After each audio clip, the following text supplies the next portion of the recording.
Edhe po imagjinoj, në bas këtë kësaj bisede, Lena të thonë, kretë s'ko kishëm të rëndësishëm sa është ushqimi. Se Lena, do me thonë, nuk na len kur rahat sëmë gjithë tinza hobok. Lenë që ta mish mire kena, mirë, edhe perimet janë shnetshme. Mirë, shqyqër. Gjithë shka është në drego. Po në para se me fillu Saron vetë, do shta me bu një pytje doktor Visarit, mas i ke pytje për mjek. A ke pas mjek që jënarë më konsultu që shmu qasë me pacienta? A se shkon landë kryesore në fakultet kje është dash me konë. Në të vërtet, Lena duhet të them që po ka pas raste, veçanërisht ka të bëjë me specializantë të ri, të cilët akoma nuk e kanë ndërtu përvojë mjaftueshëm, dhe ata të cilët ballafaqohen me profile që duhet me komuniku një lajm të vështirë, konkretisht me ata të cilët lidhen me onkologjinë. Do na kanë tregu të lutem na trego pak se si të mbrohemi në momentin kur duhet me komuniku një informacion shumë e vështirë për klientët ose pacientët tanë me cilët duhet me ballafaqu. Kështu që mu për sinqerisht më ka bëu qejf shumë sepse kemi filluar edhe në nivel profesional më vedisu sa është e rëndësishme komunikimi me pacientin.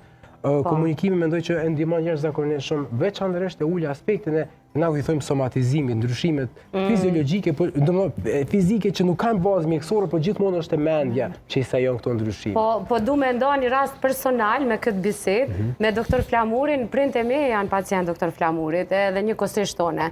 Edhe nona e baba sa shkojnë, thojnë obre shumë pe kuptojnë, shumë i qartë, janë shumë, do me thonë, komplet informun kur dalin prej ordinancës. Një ditë, kur shkova unë edhe e pata nanën me veti, edhe kur dolla tha, hitë se kuptova çka të tha ty, se ky përshtatet se cilit pacient, edhe kjo është për një me për të duar trukic, dhja ta kom tha privatisht në herë, po... Nuk ju konte disa. Do me thonë vetë i me, shumë.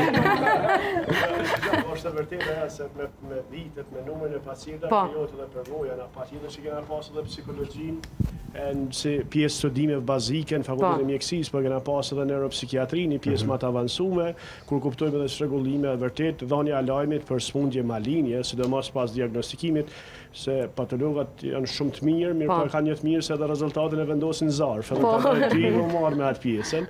Edhe me tonë edhe shpeshherë është goxha vështirë, sidomos me familjarë, sepse na dim lidhshmërinë që kemi akoma si familje në popullata jonë shqiptare, sidomos jena më të ndihshëm, edhe është një pjesë goxha e rëndësishme edhe mënyra e bisedimit me ta. Por përvoja, do të thotë, përballja ditë për ditë me këto raste të bën që me pas një qasje, ndoshta për secilin pacient, si po thotë për secilin pacient qasje me qasje. Jo secili pacient e ka nivelin e njëjtë të edukimit, e ka nivelin e njëjtë informimit, e mundohemi një përshtatje me pas një qasje që ata me kuptu sa më lehtë, edhe me akceptu, me pranu si ngjarje sa të mundemi.